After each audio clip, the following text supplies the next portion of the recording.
Ini kita terakhir juga tadi ngomongin soal infrastruktur dan pembebasan lahan tanpa konflik. Mas Danung, apa benar tidak ada konflik selama ini? Setahu Mas Danung dengan pembebasan lahan? Satu gini, saya pikir siapapun yang menang Pak nanti ya. Saya pikir infrastruktur harus dilanjutkan. Itu prinsip. Karena kalau infrastruktur nggak selesai, jadinya nanti jadi bermasalah.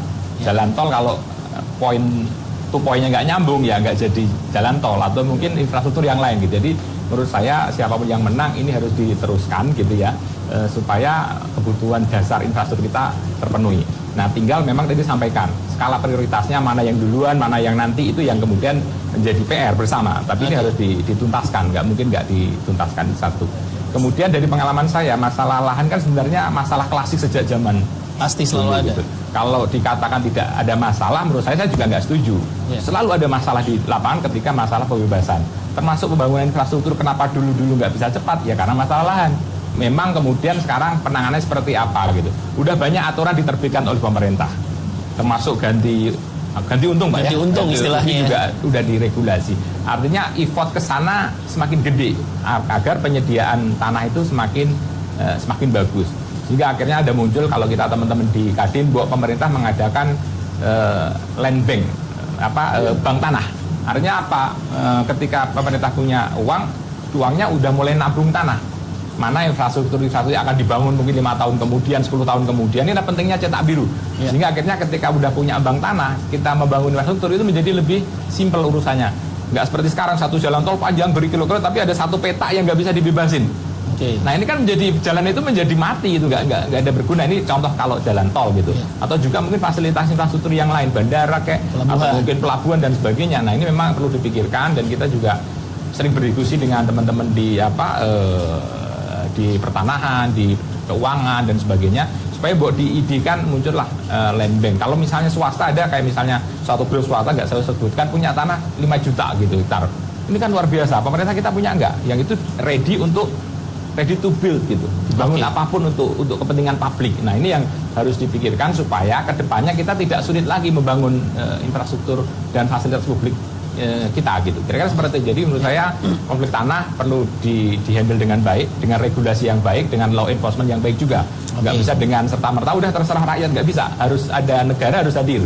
Karena ini untuk kepentingan siapa? Kepentingan rakyat lagi gitu. Kira-kira seperti itu kalau pendapat saya tentang. Sedikit di-highlight siapapun yang nanti memimpin, infrastruktur harus tetap dijalankan. Kurang lebih seperti itu ya. Saya mau nanya ke Pak Beni, infrastruktur yang dijalankan selama ini apakah sudah well planned atau memang proyek kerasa gerusuk? Itu kan yang dikritik juga sama oposisi. Apakah memang ini semua sudah well planned atau ini proyek gerasa gerusuk, Pak? Itu sudah jelas Pak Jokowi sebenarnya menerangkan itu, dan bisa diterima oleh warga karena kebanyakan ini infrastruktur ini sebenarnya kajiannya itu sudah lama banget, bukan hanya di Pak Jokowi. Blueprintnya sudah lama. Sudah lama ini. Jalan Sumatera sudah lama. Sudah lama, Somo sudah lama. Proses eksekusinya yang sama kayak MRT Jakarta itu sudah lama. Iya. Nah, hebat. Kenapa bisa banyak terwujud sekarang, terrealisasi? Kehebatan Jokowi, saya bukan muja-muji. Kehebatan Jokowi itu bisa menyelesaikan persoalan tanah ini. Dari pemerintahan sebelumnya, keterlambatan atau akhirnya mangkrak itu, kebanyakan itu karena masalah tanah. Saya harus tutup acara ini, tapi sebelumnya saya juga harus ada statement dari Mas Luki. Kalau di debat kemarin Pak Prabowo beberapa kali menyebut banyak setujunya sama Pak Jokowi, jadi kita bingung gimana pembedaannya. Kenapa kita, apalagi untuk orang-orang yang masih swing voter, kenapa jadi harus milih Prabowo ya? Mungkin bisa dikasih sedikit statement dari ekonomi lah, sebagai ekonom ya. Apa sih akan jadi pembeda nanti strategi ekonominya Pak Prabowo dengan Pak Jokowi? Yang ini yang pengen orang-orang yang masih bingung milih nih. Kenapa harus milih Pak Prabowo lah? Apa yang akan jadi pembedanya nanti dari segi infrastruktur, dari segi sumber energi? Kemarin beberapa kali soal Pak Prabowo bilang, ya saya setuju dengan Pak Jokowi gitu. Kalau setuju ya kenapa harus diganti? Itu kan yang jadi pembedanya kan. Nah silakan Mas Luki. Closing statement saya. Ya, jadi yang akan jadi pembeda ya. Jadi gini, saya akan sampaikan 2 poin. Yang pertama filosofi dulu. Ya. Aristoteles, filsuf dari Yunani, mengatakan cara orang bijak mengambil dan menentukan sebuah keputusan itu bukan untuk mencapai kebahagiaan pada kali pertama, Tapi apa? Untuk menghindari rasa sakit. Jadi melalui filosofi itu saya kira para pemirsa dan teman-teman semua sepakat bahwa sebenarnya kita ini tidak perlu tenggelam dalam retorika sebuah imajinasi atau sebuah impian, ya, di mana kita harus mulai dari sebuah parameter-parameter data, kemudian kondisi-kondisi terkini, gitu ya. Jadi melalui filsafat itu saya ingin menjelaskan bahwa kita perlu membangun kembali kebijakan-kebijakan untuk menentukan pilihan, gitu, ya, berdasarkan fakta yang terjadi. Karena jangan dipikir bahagianya terus, misalnya mengendalikan hutang, kemudian membangun infrastruktur masif, tapi benar-benar ada atau tidaknya dampak tersebut, kan gitu. Nah, itu saya kira melalui pendidikan politik yang sudah kita tempuh hampir 5 tahun ini, masyarakat sudah cukup baik, ya, pendekatannya. Kemudian yang kedua, mengenai pembedaan. Nah, pembedanya itu kan grand design-nya tadi saya sudah jelas. Kalau kita mau lihat Undang-Undang Dasar 1945, nah saya katakan pembedanya itu adalah pasal 33 ayat 1 sampai 5 UUD 45. Jadi itu yang ingin ditawarkan, yang ingin menjadi bargaining position untuk pemilih berikutnya, gitu. Jadi saya tidak mengatakan bahwa infrastruktur tidak ada gunanya. Saya juga tidak mengatakan itu. Saya juga tidak mengatakan 7% itu tidak tercapai lantas salah, tidak. Hanya membutuhkan akselerasi. Nah, jadi butuh supir baru untuk mengakselerate ini semua. Kurang lebih demikian melalui apa? Grand design yang jelas, gitu. Yaitu apa? Pasal 33 ayat 1 sampai 5, seluruh kekayaan yang ada di Indonesia ini dikelola dan dikembalikan lagi hasilnya bagi dan itu masyarakat. Yang dirasa belum dilakukan oleh pemerintah era Pak Jokowi. Menguatkan si pasal 33 Ya, setiap pemerintahan yang jelas sudah menjalankan itu. Tetapi kan sekarang kita lihat apakah dosisnya, ya, dosis tinggi atau tidak, gitu.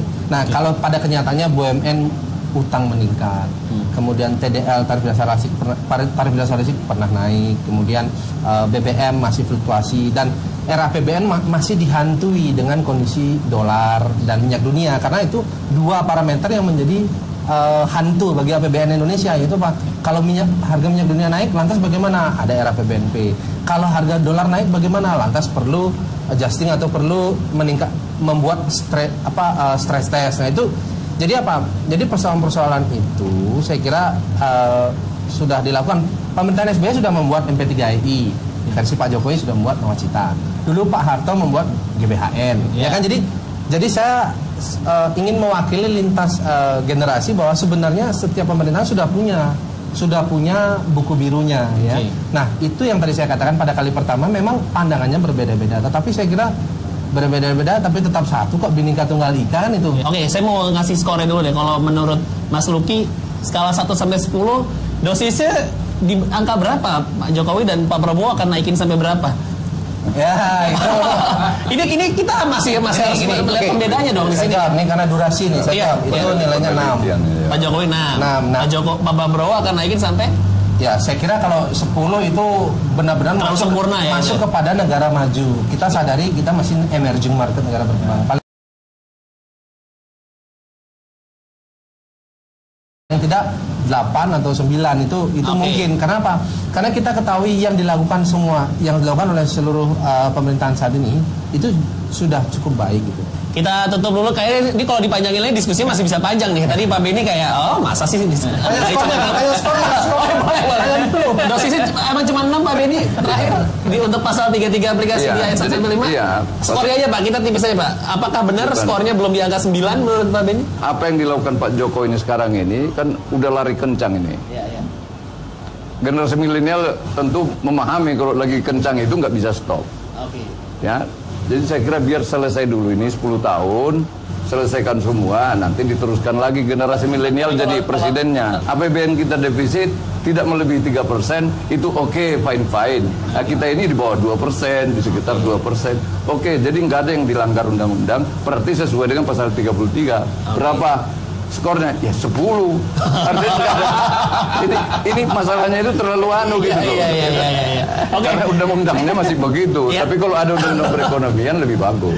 Ini kalau kita panjangin lagi mungkin bisa lebih dari ini durasinya. Mungkin kita akan ngobrol-ngobrol lagi mungkin setelah debat cawapres ya. Nanti debat yang ketiga ngebahas soal ketenaga kerjaan. Pendidikan. Wah, itu bakal lebih seru lagi. Mungkin nanti kita akan ada pembahasan lagi. Terima kasih Mas Danung, terima kasih Pak Benny, dan terima kasih Mas. Terima kasih Luki. Sukses untuk masing-masing pihak ya. Mantap. Semoga menang. Kalau pengusaha nggak usah berpihak. Bukan masalah dong. Walaupun ketua Kadinya ikut timnya Pak Benny gitu ya. Tapi buat kami dua-duanya demokrasi. Dua-duanya adalah putra terbaik bangsa. Semoga yang menang Indonesia. Semoga Indonesia. Itu aja prinsipnya. Anggota Kadinnya juga gitu. Terima kasih. Sampai ketemu lagi di Generasi Matching minggu depan. Dah.